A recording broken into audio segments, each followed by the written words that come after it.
Hello student, welcome to my YouTube channel study समझ में आपका स्वागत है।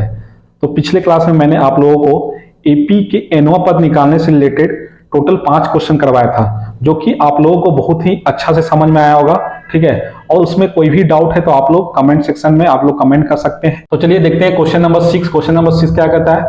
एक एपी में 50 पद है, ठीक है, जिसका तीसरा पद 12 है और अंतिम पद कितना है? 106।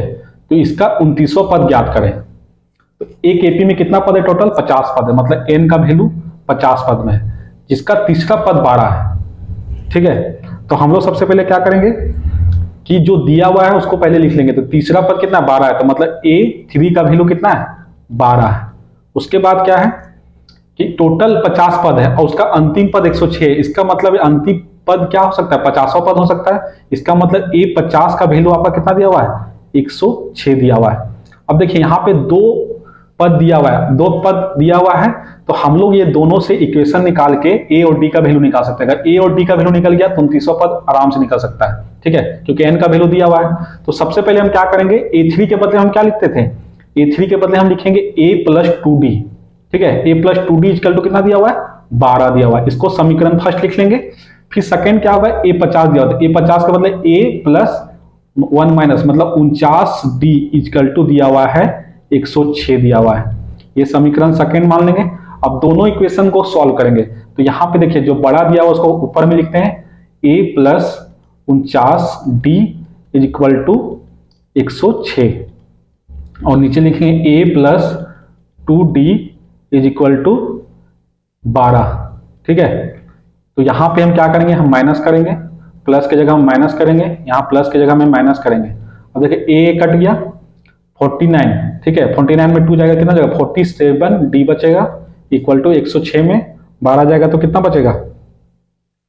94 यानी कि 94 बचेगा। अब D का वैल्यू निकालेंगे, क्या करेंगे? D इक्वल टू यहाँ पे गुना में तो क्या जाएगा? भागा में जाएगा, तो 94/47। तो 47 का पहाड़ा से काटिए, 47 एकम 47 दो बार में कट जाएगा। ठीक है, 47 को 2 से गुना कीजिएगा, 94 आ जाएगा। इसका मतलब क्या है? D का वैल्यू हमारा 2 आ गया। अब D का वैल्यू 2 आ गया तो हम क्या करेंगे? समीकरण फर्स्ट या सेकंड किसी में भी D का वैल्यू पुट करेंगे तो हमको A मिल जाएगा। तो यहाँ पे पुट करते हैं समीकरण फर्स्ट में D का वैल्यू जो 2 आया है वो मान रखने पर। ठीक है, D का वैल्यू जो 2 आया है उसका मान रखने पर। तो D का वैल्यू 2 जब मान रखेंगे तो क्या हो जाएगा? A+2D इक्वल टू हो जाएगा आपका 12 हो जाएगा। तो A का निकालना है प्लस 2 गुना D का वैल्यू हमारा 2 हो गया इक्वल टू 12 हो गया। तो A+2 दूना 4 इक्वल टू 12। तो A यहाँ प्लस में हो जाएगा, कितना जाएगा? माइनस हो जाएगा। तो यहाँ पे इक्वल टू 12 - 4, तो कितना जाएगा? 12 में 4 गया तो 8। तो A का वैल्यू हमारा आ गया 8 और D का वैल्यू आ गया हमारा कितना आ गया? 2 आ गया।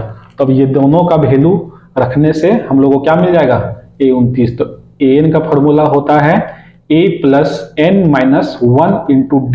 ठीक है, तो n का वैल्यू हम लोग को 29वां पर निकालना, तो मतलब n का वैल्यू 29 रखेंगे इक्वल टू हो जाएगा A+29 - 1 इंटू D। ठीक है, तो यहाँ पे A29 निकालना है हमको। A मिल जाएगा यहाँ से, देखिए A हम लोग लिख लेते हैं। A का वैल्यू हमारा आ गया 8 आ गया और D का वैल्यू हमारा आ गया कितना आ गया? 2 आ गया। तो A का वैल्यू कितना हो गया? 8 + 29 - 1 28 गुना 2। तो 8 का 8 प्लस 28 दूनी कितना हो जाएगा? 56 हो जाएगा। तो 56 और 8 कितना हो जाएगा? 64 हो जाएगा। मतलब A29 का वैल्यू कितना आ गया? A29 का वैल्यू आ गया 64। तो 29वां पद कितना आ गया? 29वां पद आपका 64 आ गया। ठीक है, तो इस तरह से आप लोग, अगर यहाँ पे टोटल 50 पद दिया हुआ है, ठीक है, ये क्वेश्चन थोड़ा सा फंसाने वाला क्वेश्चन है। 50 पद दिया, उसका अंतिम पद 106 है। तो ये क्वेश्चन बहुत इंपॉर्टेंट है। इस तरह के क्वेश्चन आप लोग प्रैक्टिस कीजिए। तो चलिए देखते हैं क्वेश्चन नंबर 7, जो कि लास्ट क्वेश्चन है। तो लास्ट क्वेश्चन थोड़ा सा डिफरेंट क्वेश्चन है बट इजी है।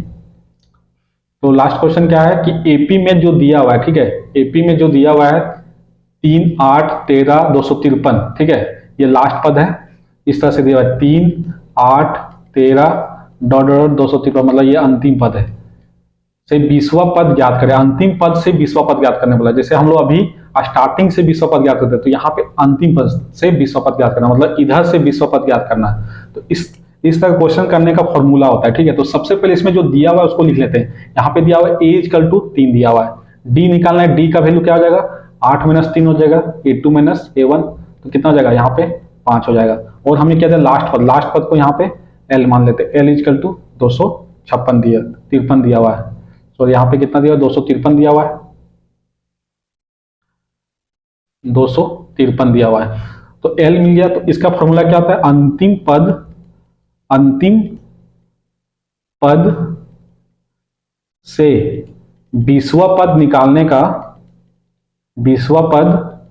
निकालने का फॉर्मूला होता है अंतिम पद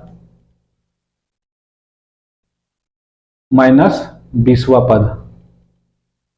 अब इसका फॉर्मूला क्या होता है, अंतिम पद की जगह में l लिख देंगे और 20वां पद की जगह में क्या लिख देंगे n - 1 × d लिख देंगे। तो l की जगह में क्या हो जाएगा, l 253 हो जाएगा और n का वैल्यू हमारा कितना दिया हुआ है 20वां, मतलब 20 - 1 आ जाएगा, 20 - 1 और d हम लोग निकाले हैं, d कितना है 5 है। तो इसको अगर हम लोग सॉल्व करते हैं तो 253 - 20 में 19 × 5, तो यहाँ पे आपका आ जाएगा 253 - 95। तो वैल्यू हमारा कितना आ जाएगा 253 - 95 आपका आ जाएगा 158, कितना आ जाएगा 158। यहाँ पे लिख लेते हैं 253 - 95 = हो जाएगा 158। तो अंतिम पद से 20वां पद क्या है, यहाँ पे हम लिखेंगे अंतिम पद से 20वां पद 158 है।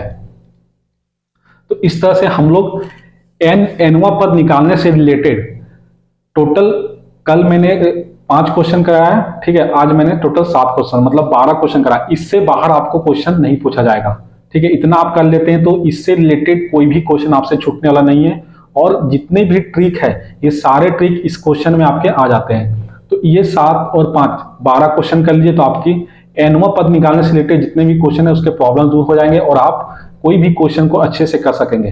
तो अगर आपको वीडियो अच्छा लगे तो लाइक करें, शेयर करें, सब्सक्राइब करें और बेल आइकन को जरूर दबाएं ताकि आप लोगों को नेक्स्ट क्लास जब भी मैं आप लोगों के लिए बनाऊं तो आप लोगों को नोटिफिकेशन मिले, ठीक है।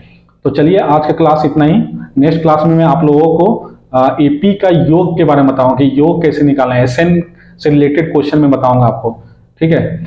n पदों का योग निकालने का तरीका क्या होता है, ठीक है, और उससे बेहतरीन क्वेश्चन क्या क्या बन सकते हैं आने वाले एग्जाम में, तो उससे रिलेटेड मैं आप लोग को क्वेश्चन कराऊंगा।